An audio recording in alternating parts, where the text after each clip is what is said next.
You're listening to the Team Guru podcast. A new war has broken out in countries all around the world. In past years, divisions based on class and religion tore societies apart.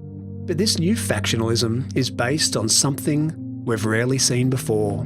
We are at war over the year of your birth.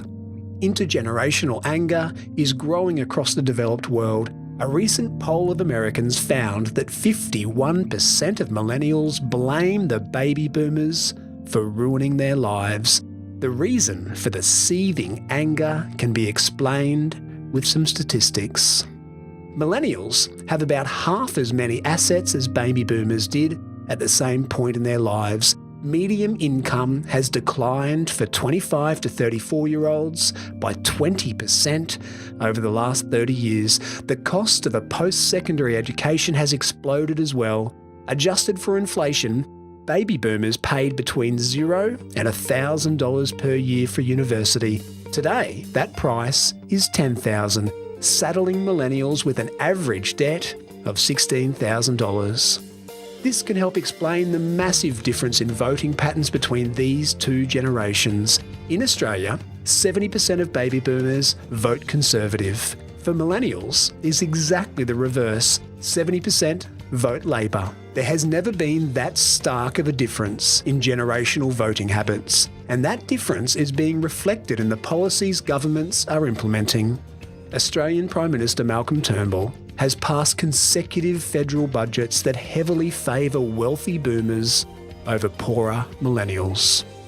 He's not the first Conservative politician to pander so obviously to the boomer voting bloc, the result of which, the average household of 55 to 64-year-olds in Australia is $300,000 richer than the same group was in 2003. 64 to 74-year-olds are on average $500,000 richer. Their tax rate, meanwhile, has been cut in half over that same period. But if you ask the average boomer what they think of millennials, you'll usually hear a slight variation on the theme: lazy, entitled, pampered. That opinion was typified in this segment on that bastion of boomer news in the US, Fox News, a few years ago. One millennial says he is fed up with his generation and he is calling them all out. In a New York Post piece, he writes this: perhaps their messiah complex is a result of being coddled, petted, and worshipped like toy poodles from infancy all the way to college. Pundits love to cite soccer participation trophies and the downfall of the Western civilization, but it gets even worse. Caught between these warring age groups is the generation I belong to, Generation X. Far smaller than either the boomers or the millennials, Gen Xers tend to resent the boomers for hogging the limelight for most of their lives, and they tend to dislike the millennials for having it far easier than they did. This age-based factionalism isn't just reshaping politics, it's changing business too. Managing a workforce composed of these three generations is becoming increasingly difficult. Back in episode 33, I was joined by Lee Caraher to discuss those difficulties. Lee is the founder of a communications firm based in Silicon Valley. She was sick of Xers and millennials complaining about the boomers in her company, so she decided to do something about it. You can help millennials thrive. Everybody benefits, right? There's nothing you'll do for a millennial to help them thrive and achieve that will not help boomers and Xers. So that's my first definitive thing. So if you're helping a millennial thrive, in turn, you're helping the rest of the workplace. You're helping the Xers and the boomers that are there with them. Yeah. Let them thrive. Let them thrive. And what thriving means is millennials want work that matters, right? Right. And they want work that matters. And sometimes they're not explained. I'm an entry-level job. I'm the bottom layer. My work doesn't matter. We need to take the time at the beginning of any engagement to explain, one, what your role is and what everybody else's role is, how my work impacts other people's work, right? Because there is no job that people get that doesn't have to get done. But we don't necessarily take the time to explain, yes, you're entry level, but your work is vital to the team. And if you don't get your work done, the team doesn't achieve its goal. And if the team doesn't achieve its goal, the company will not achieve its goal. So really explaining the context of what the work is and my role in that work, and then how it's all interdependent. So taking that half an hour at the beginning of a project to explain context and roles and who's doing what and why it all matters is vital for a millennial and for everybody else. Who doesn't do a better job when they know what their work is? Everybody does a better job. Everybody does a better job. How their efforts contribute to the whole, of course. But so you're saying that's always important. That's a fundamental of teamwork. But for millennials, that's super important. They're really sensitive to that. Fundamental. Right. And to reset, right? What is, a lot of times you just add another person to the team and you don't reset. Well, if you add a person to the team, obviously the team has changed. Yep. So every time you add a person to the team, you have to take a moment and say, okay, we added Joe. Joe's responsibility is XYZ. So how does that impact Lee? Well, that means Lee is going to do X, Y, ABC, and, just take a moment to reset. So everyone understands what just happened when a change happens, right? That's number one. So context and role definition, really important for everybody, right? The other piece, I think, is setting up, asking for feedback always. Millennials want to make a difference day one.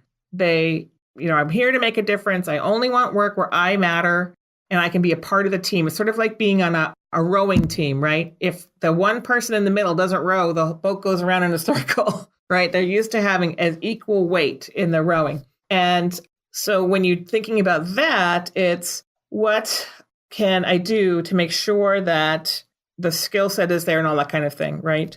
Does that make sense? So that everybody is clear on that. And what is the opportunity for growth there? The other piece of that is for the feedback mechanism is to not allow constant feedback to be required. And how that really helps is, okay, the project is due on next Thursday. We're in a week. So it's due here. Now we're going to have a check-in. We're going to have a check-in in a day to make sure we're good. We're going to have a check-in in 3 days. We're going to put some more time in, and a check-in the day before. We're not going to have a check-in every single day. Are you saying that because if you don't put in those guidelines, millennials will tend to want to be checked in on all the time? They want to be talking about this constantly with you. Yes. And that's also the crowdsourcing concept for them is constant. It's a constant crowdsourcing. That's not very efficient in the workplace. So establishing a check-in schedule is vital for efficiency and also making sure everyone is on the right path, right? And as people, that's really important. I think something to think about is the difference in, do you play video games, David? No, I don't. Video games used to come on cartridges, right? Mm-hmm. Do you remember that? I do. And they were perfect. When they shipped a video game, it was perfect. Today, most games are played on something like this, a phone, and you get an update every Tuesday. Your phone downloads all the updates, right? And the game is getting improved all the time. Yeah, it's very static in the cartridge, isn't it? Yeah, very static. The static world doesn't exist anymore, right? So this constant, and millennials are used to contributing to the quality of a product all the time, that their feedback will matter to a product. And that dynamic, their concept is that should be the same concept in work. Of course, I'm going to give feedback and it's going to be accepted and the product will improve. So we just have to think about all these things together. So if you ask for feedback always, it doesn't mean you have to take it. I believe that businesses should be high input, low democracy. You ask for feedback, all that kind of stuff, right? And the fourth thing is to say to millennials, and this is true for everybody, I know you have a lot of ideas. I know you can improve my work. I already know that you can do that. You're going to have so many ideas on how to streamline the work and what hacks we can use. My request for you is to do it my way first, and then we'll meet and you can tell me how we can improve it.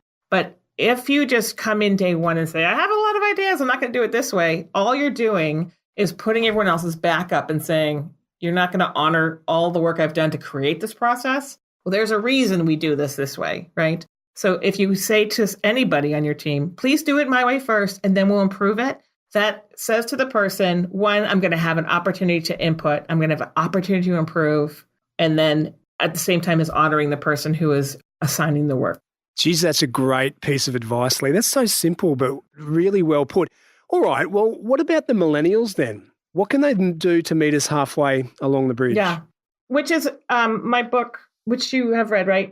Yes. It's built to be read by both millennials. Well, it's both For built everyone. to be read by the whole teams, right?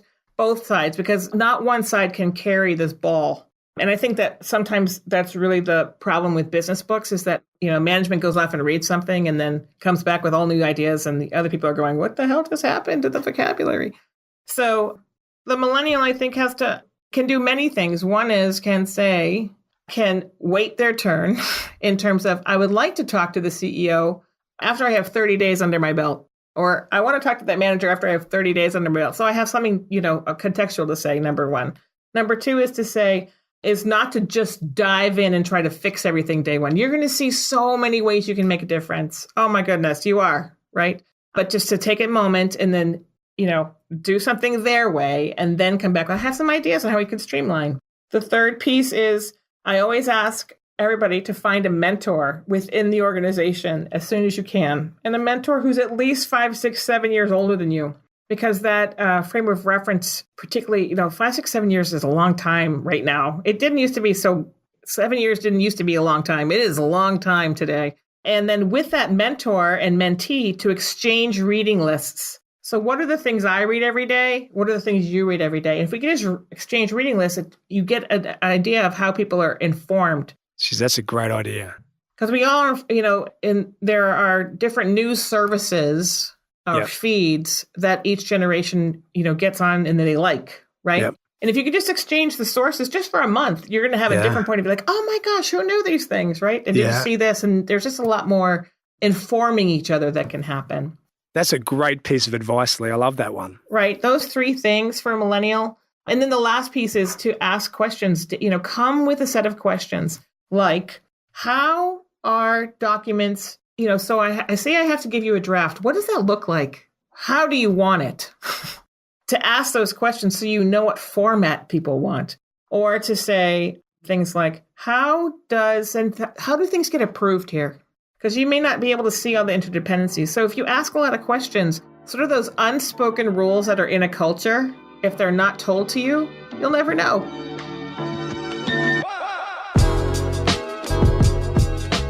If you intend to run a successful business in the future, you need to have a plan on how these 3 generations can form positive, productive working relationships.